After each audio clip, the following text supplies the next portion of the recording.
Hey everyone, this is Tim from YourSixTech. Today in this video, I'm going to show you how to fix the meta verification that's not available on your Facebook profile. And this could be relatively easy to do. So just on the home screen of Facebook, let's go up to the three horizontal lines and select this. Then go on down to where it says Settings and Privacy. Then go on down to Settings right under this. Now go to See More in Account Center. Then under here, let's scroll on down to the bottom of the page to Meta Verified. Now it says Meta Verified is not available. So let's go to where it says Learn More and find out why. It says this feature may not be available in your location at the time. Additional Facebook profiles are not currently eligible for Meta Verified. Then if you scroll on down, to be eligible, you have to be 18 years old. Your profile must meet the minimum eligibility requirements.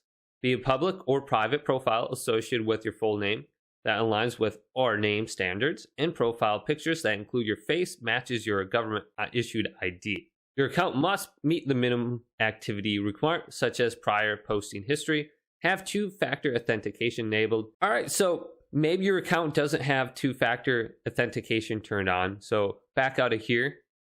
Then under the profiles page, scroll on down, go to password and security, go to two-factor authentication, and then set it up on your account and see if that works. So hopefully this video did indeed help you guys out. If it did, leave a big thumbs up and subscribe to my channel down below for more tech help videos coming up next on YourSixTech.